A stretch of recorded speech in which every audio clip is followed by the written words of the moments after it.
il faut noter, Bandeko Balandi, qu'il y a une charge émotionnelle exceptionnelle au cours de cette émission. Kofi a parlé avec beaucoup d'émotion, avec un cœur brisé, un cœur déchiré, un cœur saignant. C'est comme ça qu'il n'a pas pu, à mon humble avis, être souple, nuancé dans le raisonnement. Et on va vous le démontrer. Kofi dit qu'il n'y a pas de guerre. Photo naïe. Kofi dit, Kofi Olomide, de son vrai nom, M. Antoine Agwepa, déclare qu'il n'y a pas de guerre en RDC. A-t-il raison ou a-t-il tort? Oui, il n'y a pas de guerre en République démocratique du Congo. Guerre réalité. Kofi a raison sur toute la ligne. De dire que guerre réalité. Ça, c'est la première assertion où il faut analyser. Il a raison de dire que guerre est réalité. Guerre est awa. Pas déclaration awa. La loi a prévu les mécanismes de la déclaration de la guerre. Na mikolo yonenge toza awa. Mouto ali censé que déclencher processus wana asali yango même pas. Peut a déclaré guerre contre un État tout comme contre un autre. Je parle du président de la République qui est censé déclarer la guerre. L'a-t-il déjà fait? Non. Le président de la République n'a jamais déclaré la guerre. Donc juridiquement, le Congo n'est pas en guerre. C'est comme ça qu'on est dans le lobby qu'il y a une assertion. Kofi Olomide a raison. Mais lui ne le dit pas dans ce sens-là. C'est ça le problème. Lui, Bitumba Ponaye, c'est Bitumba au sens littéral. Bango ba beti, biso to beti. Kasi lokola, bango ba beta biso, on nous tape photo. On nous tape, on nous gifle, on nous massacre, mais on ne réagit pas. Ponaye, Bitumba réalité. Parce que Ponaye, n'entendement naye. N'entendement à Kofi Olomide. Pour Bitumba ezala, il faut tant adversaire à Betio, yozu ozongisi. Il a soutenu Malobanaye na makabo ya koleka na Ukraine.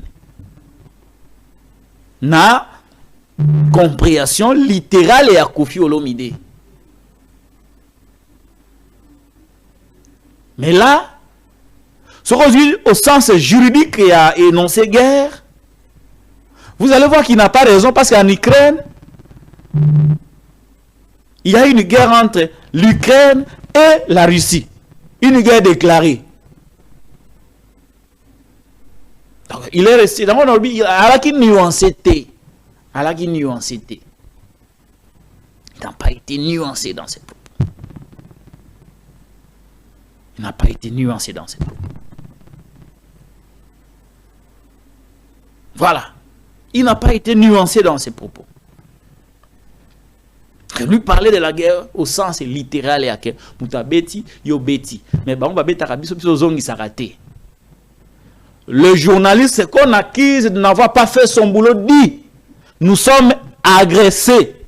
Kofi, je ne sais pas si c'est par ignorance ou par négligence ou par émotion. L'agression, c'est à ce moment que Kofi allait être sauvé. Si il avait reconnu au moins que le Congo n'est pas en guerre, c'est vrai, mais par contre nous sommes agressés et que dans cette agression nous subissons seulement.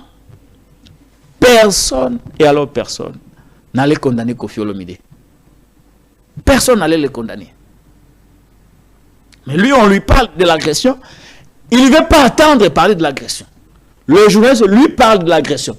Le journaliste lui fait savoir que oui, ce que vous dites, que Bitumbialité, parce que le chef de l'État ne l'a pas déclaré, vous pouvez avoir raison. Mais par rapport à ça, nous sommes dans une situation d'agression. Et l'agresseur est connu. Lui dit non. Pas il le dit ouvertement, mais il ne veut pas parler de l'agression. C'est ça, c'est là le piège dans lequel Kofi Olomide est tombé. Mais notre confrère asalaki correctement mosala na ye. Mais en tout état de cause, je ne voudrais pas qu'on en tienne rigueur à Koffi Olomide. Il n'y avait pas l'intention de nuire. Okay? Il s'est décidé de venir cracher sur les efforts du chef de l'État, de venir cracher sur les efforts des FRDC, de venir cracher sur les efforts des services de sécurité qui se battent pour préserver l'intégrité territoriale. Koffi Olomide n'était pas animé de l'intention de nuire, de ne pas reconnaître les efforts, mais c'est par émotion, c'est par passion, c'est par amour. C'est un Congolais blessé, brisé, qui s'est exprimé. Et dans l'émotion, la raison fuit. On ne peut pas lui en vouloir pour ça. Je sollicite l'indulgence. Yabato va comprendre qui était.